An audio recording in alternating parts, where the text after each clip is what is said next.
नमस्कार दोस्तों, हिंदी स्टेनो 2.0 पर आपका स्वागत है।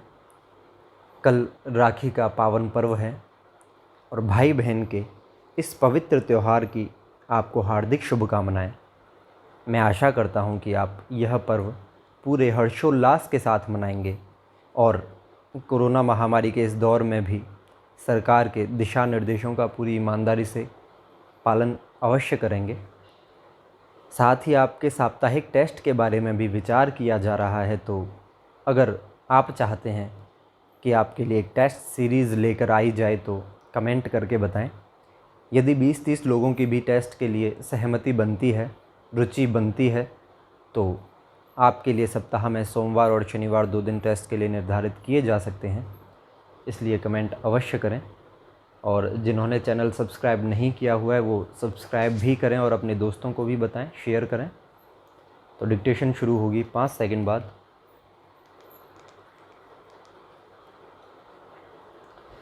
यह बात ध्यान देने योग्य है कि उच्चतम न्यायालय द्वारा जब यह राय व्यक्त की गई थी कि याची संरक्षक और प्रतिपाल्य अधिनियम के अधीन किसी सक्षम न्यायालय के समक्ष आवेदन कर सकती है, तब उसने याची के इस अधिकार को पुरोबंधित नहीं किया था कि वह नए आधारों पर या पश्चातवर्ती घटनाओं के आधार पर इस न्यायालय के समक्ष बंदी प्रत्यक्षीकरण याचिका फाइल नहीं कर सकती है। निश्चित रूप से यदि नए तथ्य या अन्य आधार हैं तो याची को इस याचिका को फाइल करने से रोका नहीं जा सकता है।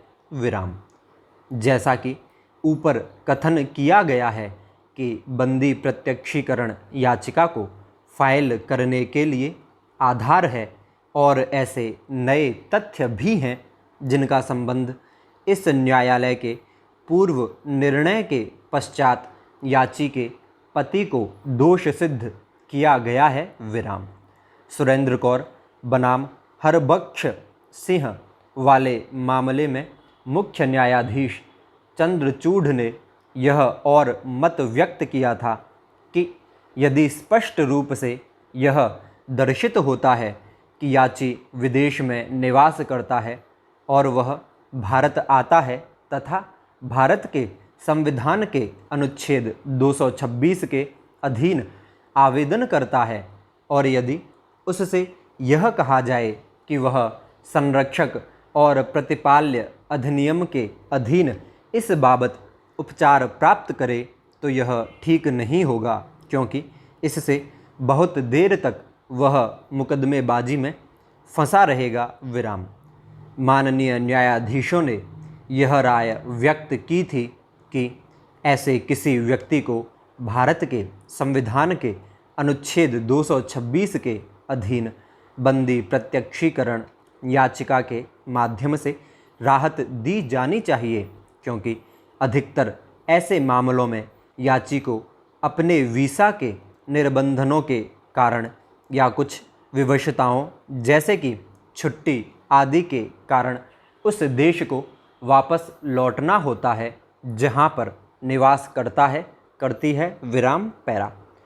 उपर्युक्त कारणों को ध्यान में रखते हुए हम यह अभिनिर्धारित करते हैं कि 1988 के OP संख्या 6970 को खारिज कर दिए जाने पर भी यह याचिका चलाने योग्य है। एक प्रकरण पर हमने माता को 2 सप्ताह के लिए बालकों की अभिरक्षा की मंजूरी दी थी।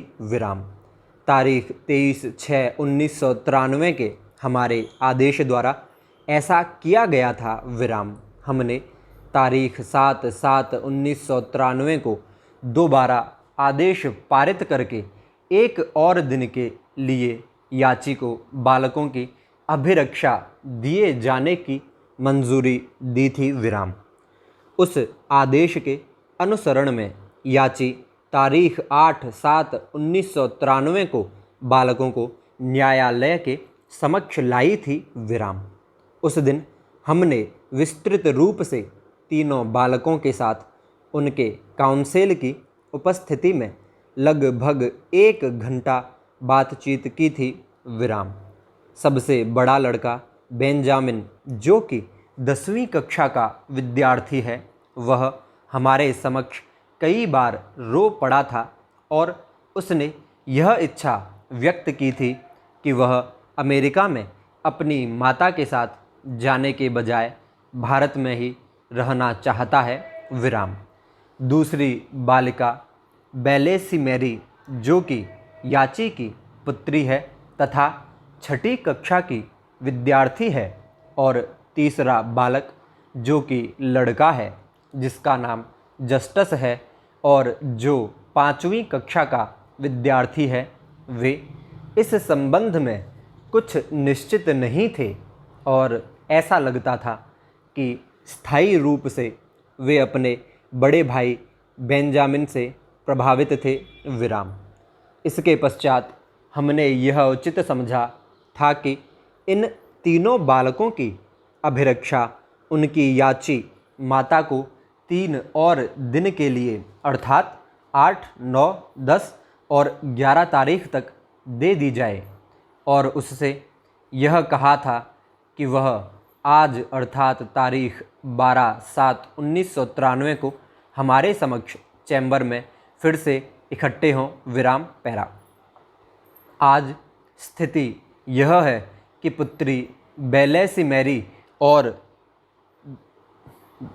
दूसरा पुत्र जस्टस, जो कि क्रमशः 6ठी और 5वीं कक्षा में पढ़ रहे हैं, वे अपनी माता के साथ जाने को तैयार हैं। विराम।